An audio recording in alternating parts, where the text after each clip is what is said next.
The greatest pain of our lives can immense from places that once gave us so much joy.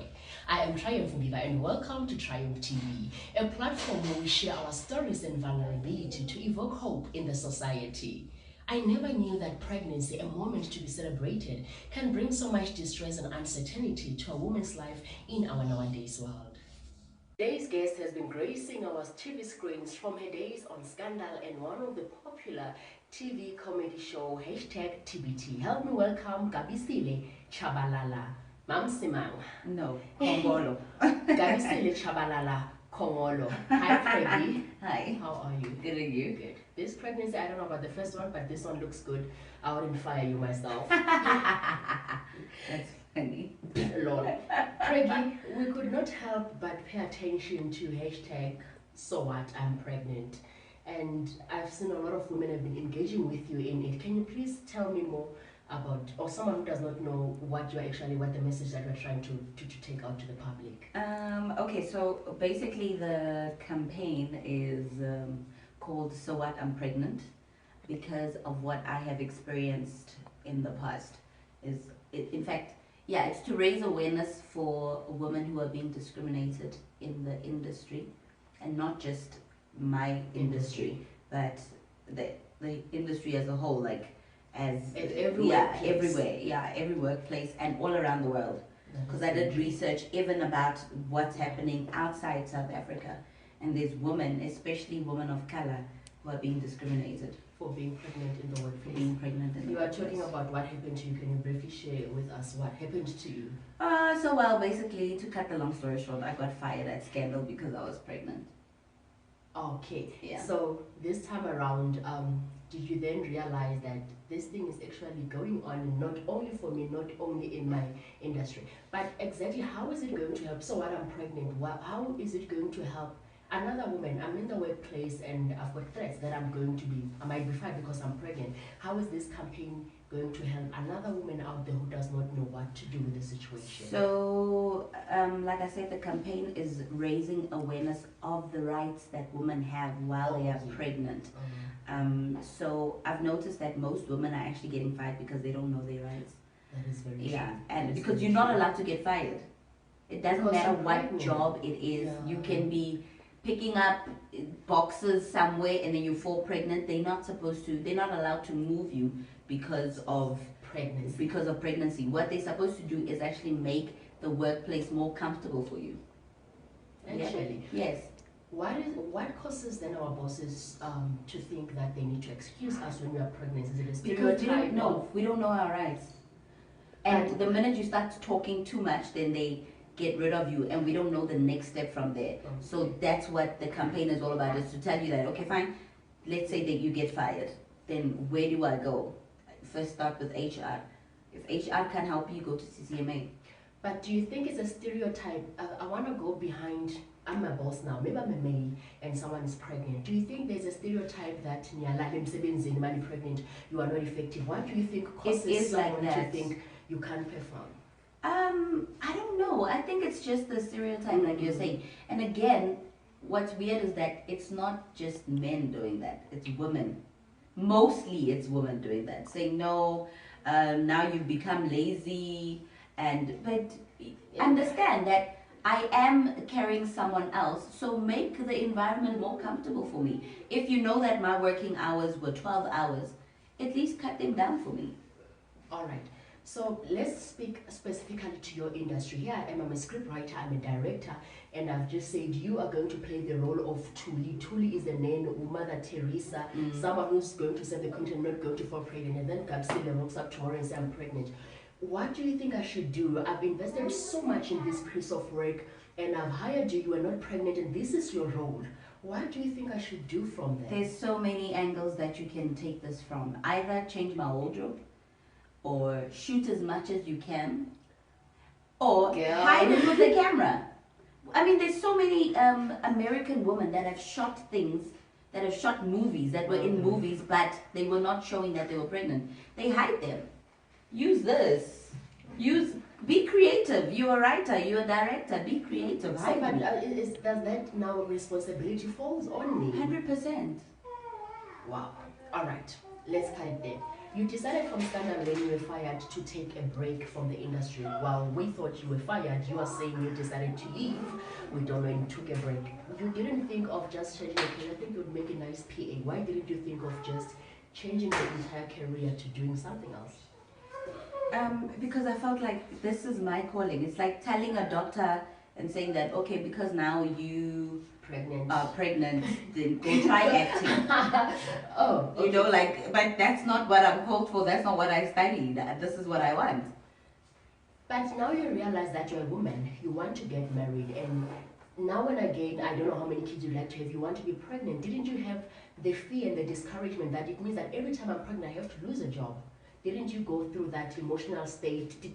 Yeah, in the beginning it was like that, but I think me going through that made me who I am today. Because now I not that I don't care, but I'm not afraid anymore. And what would you advise someone? I think so much in life. I grew up also, I said I wanted to be on TV, but then there's so many things that happen on the road that make people to turn back. Another woman might have thought, okay, this industry, I want to be a mom, I want to be a wife, I want to be a mother. It means this industry is not for me.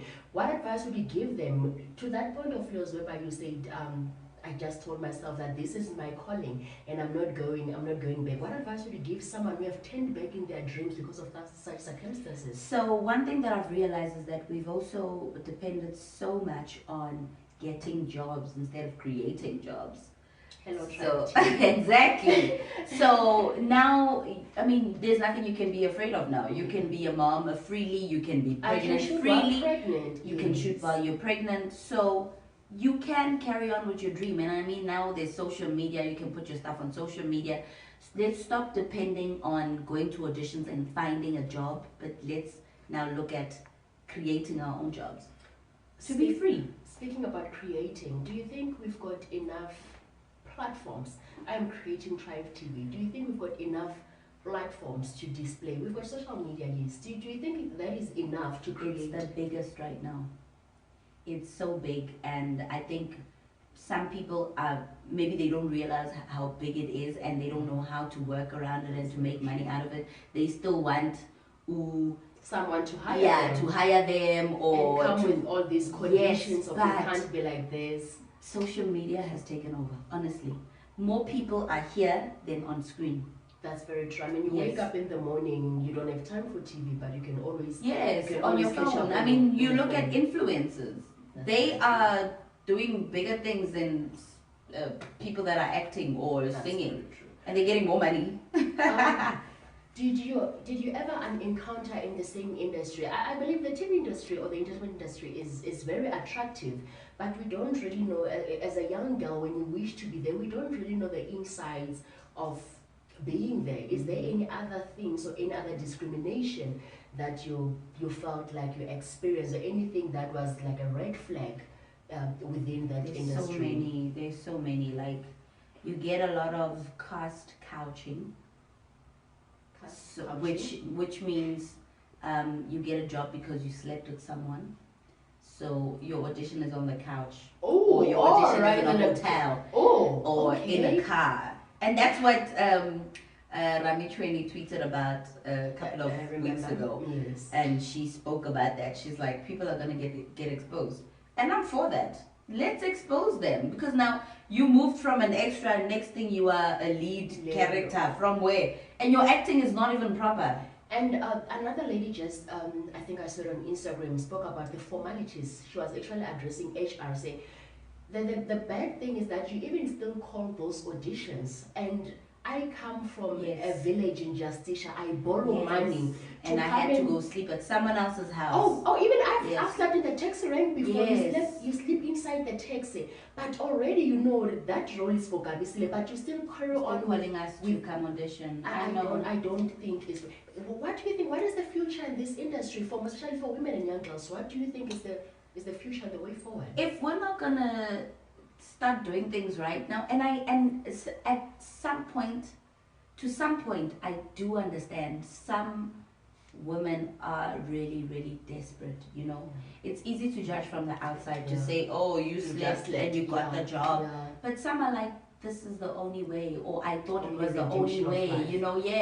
I mean, at home I left 7 kids. They're not even mine. They're my family's kids, That's and very they true. stay with my grandmother. And I said I'm coming to Egoli to come To make make money. money. So I got this opportunity, and I only slept with him once, and that changed my life. It continues. It's so I don't know. Like, we must just know who we are and the power that we possess, and use the power correctly. Because I know, like, us women have so much power that we are misusing it. Or not using it at all. Not Yeah. directing it to the right. To the right.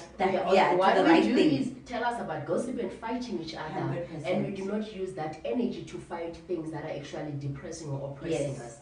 Gabi, in closing, someone sitting there in a workplace, this touches me so much because I've experienced what you went through. Sometimes they don't even fire you, but those things that they now tell you about your because of your condition, and just making the workplace Uncomfortable, unbearable to a point Oh my whereby you God. fire yourself. Yeah. In speaking up, I think we are now occupying spaces as women, and we've found our voice. But how do we then go beyond those fears? Do we really just have to quit and say, because they're making this workplace uncomfortable, where do I go to? I'm not fired, but I've realized that now the treatment in the office has changed. Things are no longer the same, and it gets me into a position where I think I have to excuse myself. Do I go for counseling? If I go to HR, they might say, nobody fired you. How go do you to think? CCMA. No, HR must make, you need to be comfortable in your workplace. So HR needs to do something about it. If you tell them that, listen, my boss is harassing me, they can't just let it go like that. If they can't do anything about it, go to CCMA. All right. I think we still have a long way as women. We still have a long way in There's so much that in we're our fighting. liberation. And I hope that we are not the ones who are making our life unbearable, because sometimes, as you say, it's fellow women, someone who is a mother who have gone through the same thing, but we make our lives so difficult. There's so much power when women work together. That's so true. In my closing, Gabi, thank you so much for your time. I'd just like you to maybe tell me just a little bit of how you feel right now about Koshanga.